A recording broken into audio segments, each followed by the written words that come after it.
새 정부 출범 이후 코스피가 상승 랠리를 이어가고 있습니다. 이재명 대통령이 내건 코스피 5천 시대에 과연 올 수 있을까요?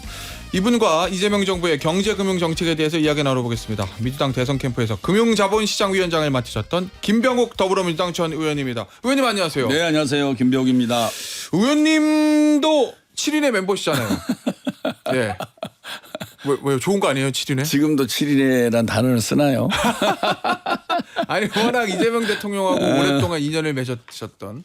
그렇죠. 저 성남 분당에서 2000년대 초반부터 예. 같이 봐왔었고 성남시장 활동을 시절. 해왔었죠. 예. 네.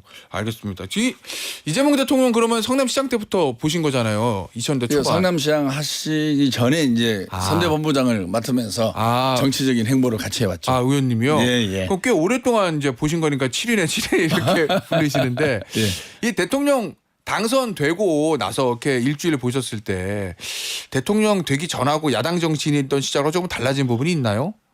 많이 바뀌고 있죠. 특히 예. 기자들 만나보면 예. 지금 세 번째 도전에서 성공한 거 아니겠습니까?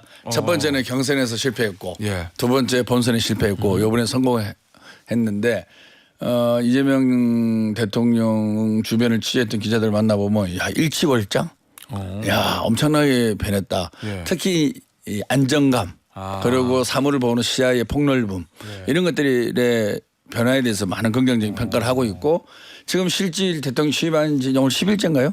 예. 예, 10일째인데 뉴스 볼만하다. 옛날에는 대통령 나오면 채널 돌렸는데 야, 언제 대통령 나오냐 이럴 정도로 뉴스에 대한 친근감이 높아졌잖아요. 예. 대한민국 정치의 큰 변화의 획을 긋고 있지 않을까.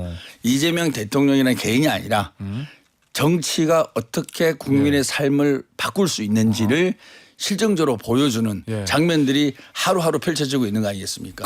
감동이죠. 그 안정감이란 거는 그 자리가 주는 무게감이라는 게 있잖아요, 의원님. 그러니까 야당 대표일 때랑 대통령이 됐을 때랑 자리 자체가 완전히 다르니까 그 자리가 주는 무게감 이런 것 때문에라도 저 이재명 대통령이 더 안정적으로 좀 변하고 있다? 뭐 이렇게 그렇죠. 자리가 바뀌어도 안 바뀌는 사람이 있었지 않습니까? 윤석열이라고. 근데 자리가 사람을 만드는데 맞아요. 그 자리에 맞게끔 자기가 어떤 생각과 어떤 애티튜드로 어떻게 소통하느냐 그거는 또 개인의 능력의 차이죠. 그런 상황에 대한 적응 능력이 원래 좋았지만 이번에 대통령 되고 나서 국민들이 바라보는 이재명에 대한 평가가 정말 눈부시게 바뀌고 있다는 생각을 하고 있어요. 그만큼 준비를 잘해온 거죠. 삼수생을 통해서 대통령이 됐는데 준비를 철저히 잘하고 모자라는 부분은 보완하고 반성하고 성찰하면서 정말 국민의 충실한 심부름꾼 대한민국의 충복이 되겠다라는 생각을 확실히 하고 국정을 임하다 보니까 그런 메시지라든지 하나하나의 태도에 대해서 국민들이 박수를 치고 있다고 생각합니다. 자, 이 의원님이 대선 캠프에서 금융자본시장위원장, 이 금융전문가시잖아요. 정무위 활동 오래 하셨고, 이 새 정부의 금융정책의 최우선 과제는 뭡니까? 최우선 과제는 금융혁신을 통한 성장과 금융소비자 보호라고 요약할 수 있겠습니다. 우리나라 금융 분야가 다른 분야에 비해서 좀 국제 경쟁력이 떨어진다라는 얘기들이 많잖아요, 의원님. 많이 떨어지고 있죠. 우리나라가 세계 경제 강국 10인데 금융시장 특히 주시장을 중심으로 한 자본시장이 상당히 못 따라가고 있고 그를 대표하는 단어가 코리아 디스카운트 아니겠습니까? 이 코리아 디스카운트를 극복하면서 기업이 필요한 자금을 제때 공급해주고 그 기업의 성장의 과실이 주식 배당이나 주가 상승을 통해서 국민들에게 제대로 배분되는 그런 시장을 만들어 가야만이 우리가 제대로 된 선진국을 만들 수 있는 거죠. 이른바 이제 대통령이 취임하고서 첫 번째 어디부터 찾아가느냐 외부 일정 그거 되게 중요하게 보잖아요. 근데 의원님 대통령의 첫 번째 현장 방문이 한국거래소. 거기서 했던 얘기가 주식을 부동산 버금가는 투자 수단으로 만들겠다. 이건 어떤 의미인 거죠? 이재명 대통령이 평소에 지론인데요. 지론. 뭐 주식 투자도 해봤다. 선물 옵션도 해봤다. 그런 고백을 많이 하지 않았습니까? 휴면 개미라고 본인이. 그거는 고백이자 그 시장의 중요성을 얘기하고 있는 거죠. 자본주의에서 우리의 이 현금과 자본이 어디에 제대로 투여되는 것이 이 경제에 도움이 되느냐 이게 아주 중요하거든요. 예. 그런데 우리는 많은 돈이 아직도 부동산으로 가지 않습니까? 아 너무 좀 부동산으로 심각하죠. 자산이 좀 편중돼 있긴 해요. 편중돼 예. 있죠. 이 부동산으로 몰려 있는 돈을 금융, 예. 금융 중에서도 자본시장 쪽으로 돈의 흐름을 바꾸는 이 역할이 가장 중요한 거죠. 예. 그래야만 이 돈이 생산적인 부분에 쓰여지고 경제의 부작용을 줄여주는 것이고 예.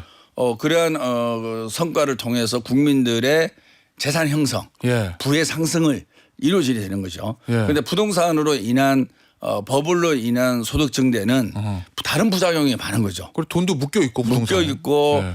그다음에 소위 말해서 월급쟁이들이 한 푼 한 푼 벌어서 예. 부동산을 취득할 수 있는 사달의 역할을 차단해 버리는 거 아니겠습니까? 아. 그런 측면에서 자본시장이 성장이 되어야만 제일 중요한 것은 예. 기업이 성장하려면 예. 자본이 필요한데 맞아요. 예. 그 자본을 은행이나 사채를 통해서 조달하면 비용이 많이 들어가는 거 아니겠습니까? 예. 그러니까 주식시장을 통해서 조달하게 되면 예. 그 주주는 주인이 되는 거예요. 어허. 이자를 안 받는 거죠. 예. 그 회사의 운명과 맞아요. 같이 하는 거죠. 예. 그래서 배당을 통해서 예. 가져가는 거 아니겠어요? 아까 그런 선순환 예. 구조를 만들어 가겠다.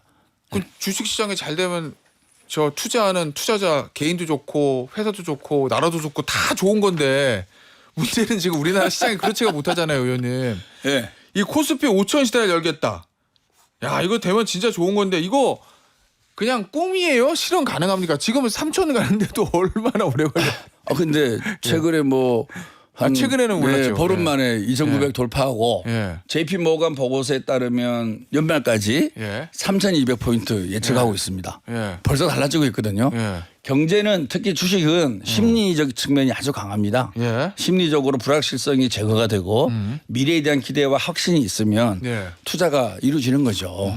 또 두 번째는 수요 기반의 확충인데요. 예. 이런 그 부동산이나 시중의 여유 자금이 주식시장으로 올라오게끔 유도하는 게 가장 중요한 정책이고 수요 기반 확충에 있어서 가능성이 많이 있습니다. 첫 번째가 국민연금의 예. 보험료율이 9%에서 12%로 인상해서 합의를 했습니다. 여야 합의가. 그러면 연기금이 주식 시장에 들어갈 돈이 더 여력이 많아지겠네요. 커지는 거죠. 예. 예, 어떻게 포트폴리오를 짤지는 예. 다르겠지만 예. 기본적으로 여력이 커지고 있는 거죠. 그리고 퇴직연금이 상당히 중요한 예. 기반입니다. 미국의 401K라고 하는 퇴직연금의 기금도 예. 그것으로 인해서 주식시장이 바뀌었거든요.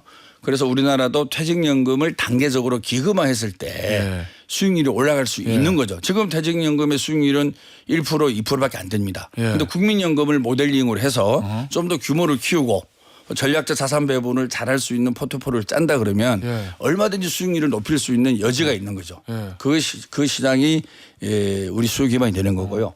MSCI 선진국 지수 편입 이것도 큰 하나의 재료가 될 겁니다. 그리고 중장기 투자자에 대한 세제 지원을 통해서 투자의 기반을 더 확대시키는 거.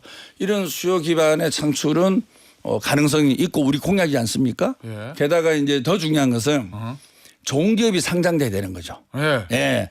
뭐 돈의 흐름이 주시장으로 오고 수요가 많더라도 예. 기업이 안 좋으면 그러니까요. 투자를 못 하는 거 아닙니까? 그러니까 의원님 이게 정부가 주가 조작을 할 수 있는 것도 아니고 하면 안 되죠. 안 되죠. 그리고 결국 기업이 잘 돼야 이제 주가가 올라가는 건데. 근데 사실 기본적으로 좋은 기업의 밸류에이션이 낮다라는 게 더 문제가 있는 거죠. 우리나라에서는. 좋은 기업인데 똑같은 업종에 똑같은 이익을 얻더라도 주가가 얼마냐. 그게 퍼라는 거 아니겠어요? 예. 퍼가 우리가 글로벌 스탠다드에 비해서 너무 낮은 거죠. 기본적으로 퍼가 낮고 PBR도 낮고 그런 것에 대해서 밸류에이션을 재조정하는 과정이 있어야 되고요.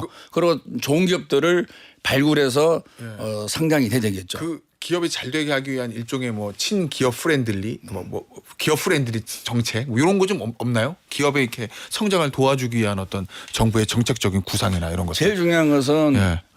이재명 대통령의 성장론이 다시 말해서 예. 그동안에 우리 민주당의 전통적 가치라고 한다 그러면 공정한 거래 질서, 맞아요. 분배, 예. 복지였지 않습니까? 예. 그래서 중요하죠. 예. 어느 시대를 살든 중요한 중요하죠. 가치인데 과연 이 시기에 예. 어떤 방점을 찍고 국정을 운영해야 되는지라는 부분에서 성장이란 두 글자로 정리를 하지 않았습니까? 지금은 그게 필요한 예, 시점이라고. 지금은 성장의 시대다. 대통령이. 그게 사실은 기업을 하는 사람 입장에서는 예. 가장 큰 선물이지 않겠습니까? 대통령이 분배하는 것보다 성장 얘기하는 게 예. 기업인들은. 성장을 지금 성장의 방점을 찍고 예. 그 결과물을 공정하게 잘 분배하겠다. 그게 이제 이재명 대통령의 현재 국정과제의 가장 키워드 예. 아니겠습니까? 알겠습니다. 그 자체가 기업하는 사람들한테는 큰 힘이 될 거라고 생각합니다. 예. 부동산 얘기 좀 해볼게요, 의원님.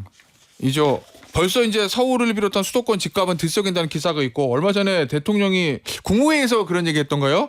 민주당이 집권하면 집값이 오른다는 일각의 우려가 있는데라는 얘기도 제가 한 걸로 기사를 봤는데 이거 부동산 문제는 어떻게 좀 하실 생각이세요? 왜냐하면 부동산 핸들링 잘못해가지고 정권이 어려워진 경우들이 좀 있어서 많이 봤죠. 예. 기본적으로 이재명 대통령도 부동산 정책을 많이 발표하는 것은 썩 좋지 않다. 예. 특히 세제를 갖고 부동산 정책을 여러 번 변경하는 것은 경험상 그 예전 문재인 정부 때 그 네. 실패를 예, 염두에 그런 두시군요. 예. 생각을 갖고 있고 그렇게 정책을 펼쳐 나가리라고 봅니다. 그래서 아까 말씀드린 대로 부동산이 사실은 주거의 필수적인 조건이잖아요. 예, 그런데 한편으로서는 재테크의 수단으로 예. 변질되어 있는 것은 사실이죠. 우리나라는 좀 더 그렇죠. 예, 예. 그래서 이 부분을 아까 말씀드린 대로 새로운 투자처를 새로운 양질의 고수익을 날 수 있는 예. 새로운 투자처를 만들어주고 예. 국민들이 합리적으로 판단을 해주게 하는 것이 가장 좋은 거고요. 정부 입장에서는 양질의 임대주택, 예. 중장기적으로 쓸 수 있는 예. 그런 양질의 주택을 단기간에 많이 공급해 주는 예. 그리고 공급이 된다라는 미래의 정보가 있으면 지금 비싼 가격의 주택을 안 사지 않겠어요? 예. 그런 어떤 예측 가능성을 높임으로 인해서 스스로 국민들이 부동산보다는 다른 쪽으로 예. 투자의 대상을 선별할 수 있게끔 예. 기회를 주는 것이 저는 가장 중요한 정책이지 않을까. 세제 문제는 나중에 논의해도 예. 늦지 않다 이런 생각을 하고 있습니다. 알겠습니다. 정치 얘기 좀 해볼게요, 의원님. 네. 제가 특히 이제 이재명 대통령과 가까운 7인의 의원분들이 나오면 꼭 묻는 공통 질문입니다. 금감원장 가신다는 얘기가 있고 언론 보도를 보면 하마평이요. 그리고 아니다 좀 쉬었다가 내년 지방선거 때 성남시장으로 도전할 거다 뭐 이런 얘기도 있고 의원님의 거취에 둘러싼 여러 가지 하마평이 나오는데 뭐가 맞아요, 의원님? 인사 문제라면 제가 말씀드릴 위치에 있지도 않고 하긴 임명을 해줘야 가는 거긴 하죠. 예. 그 부분은 제가 언급하기가 적절하지 않은 것 같습니다. 그럼 국정기획위원회 뭐 이런 얘기도 좀 나오던데.